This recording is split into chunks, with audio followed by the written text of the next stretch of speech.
Reka twongere tubaramutse mwebwe mwese muriko murakurikirana Mabayi Media TV, tubibutsa ko televiziyo Mabayi Media TV muri uyu mwanya iriko irabamenyesha ivyerekeye isanganya ryabereye ku mutumba wa Gafumbegeti, ahantu benshi bazi kw'izina rya Rusekabuye, muri site canke koperative bita Nyagashamba, koperative Nyagashamba canke site Nyagashamba, aho ku musi w'ejo igenekerezo rya 31 kwezi kwa gatatu umwaka wa 2023 haguye imvura kuva igihe c'isaha 8 z'umuhingamo gushika amasaha isa nkayakuze y'isaha 12. Rero hariyo abantu bariko bimba mu nyuma bagwako n'umusozi bagwako, amazi aruzura ahantu bariko bimba mu bisimu bimbamwo vyo bakunze kwita ngo n'akabati, kubera ko hariho n'imyino amazi abandanya yinjira cane gushika naho bari. Rero muri uyu mwanya abo tuguma tuvugana, murazi ko ahari habereye ikintu kibi, haraba amajambo menshi, biragoye no kugira unabaze neza umuntu aguhe inkuru yose, agenda aguha ibice ukaja kubaza uwundi nawe akaguha ibice, ariko gusa hariho amazina amwe twatanguye kumenya mu bantu, kuko benshi bakora bavuga yuko bari abantu bashika 14, abandi bakavuga ngo bararenga.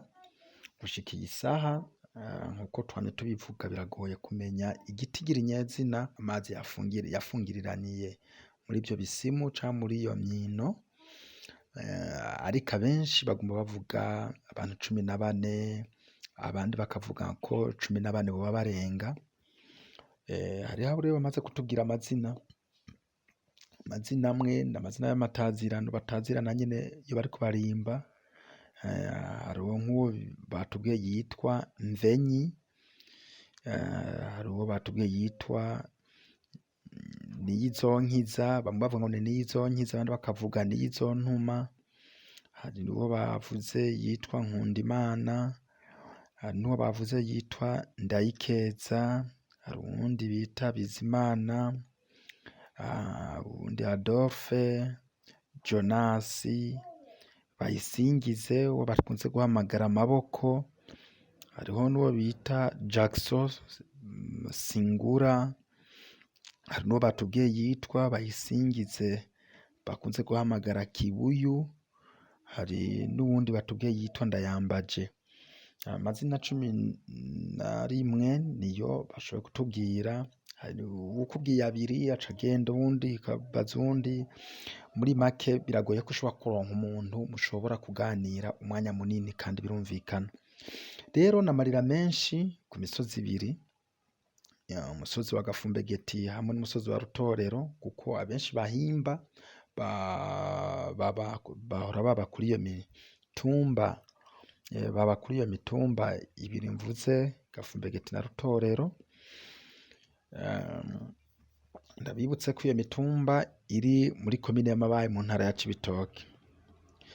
Rero hariho indongozi z'igihugu cacu c'u Burundi zamaze kuhashika kuva ku gihe c'isaha 3:30 zishira 4 gutyo. Hariho indongozi zahashitse, aho twovuga nk'umushikiranganji mu vyo ajejwe harimwo ivy'ubutare n'agataka, tukavuga hariho nabo bari bagendanye, tukavuga kandi buramatare w'intara ya Cibitoke hamwe n'izindi ndongozi z'intara ya Cibitoke, musitanteri wa komine ya Mabayi hamwe n'abafadikanije muri komine.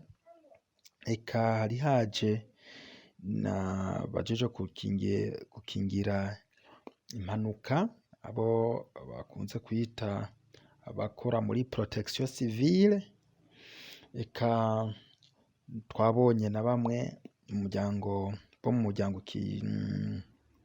muryango utabara imbabare Croix Rouge, hariho n'imvukira za komine ya Mabayi zitari nke twahabonye. Abantu bari benshi abava i Mabayi centre baduga kuraba aho hantu habereye iryo shano gushika aya masaha,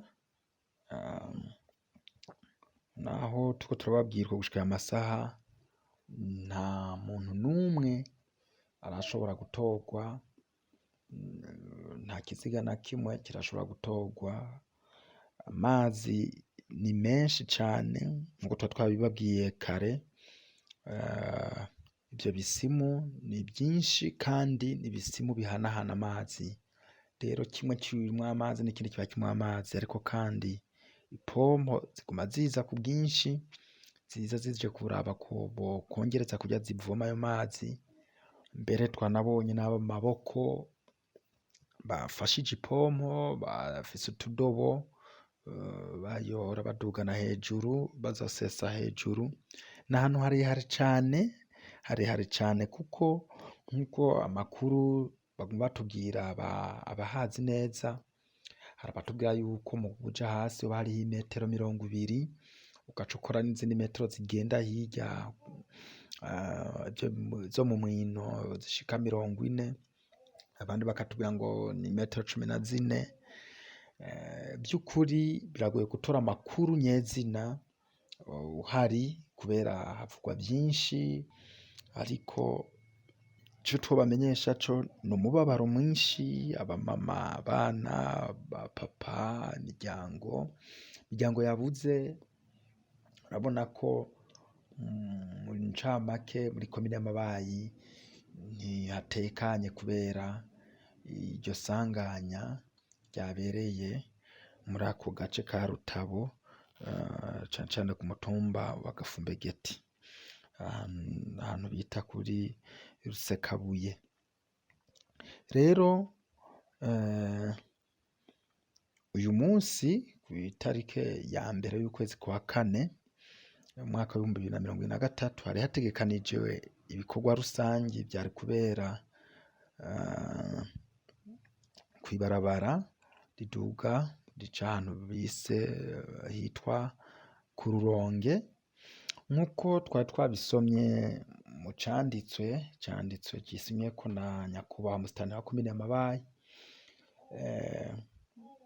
aho bari bamenyesheje ko uyu munsi kuri igenekerezo itarike ya mbere y'ukwezi kwa kane umwaka w'ibihumbi 2023 yuko hari ku bikorwa rusange vy'uyu munsi vyari guterwa iteka na nyeniteka umukuru w'inama nkenguzamateka, ariko kubera ko ryasinywe ku munsi w'ejo itarike 31 ukwezi kwa gatatu umwaka w'ibihumbi 2023, hataramenyekana ko hariho isanganya ryabereye ku mutumba wa Gafumbegeti, ariko mu gitondo bimaze kumenyekana guhera ku mugoroba twabamenyesha ko ibyo bikorwa rusange bitabaye bikiba kuri iryo barabara bahaciye gusa, ariko ntivyabaye nk'uko vyari bitegekanijwe,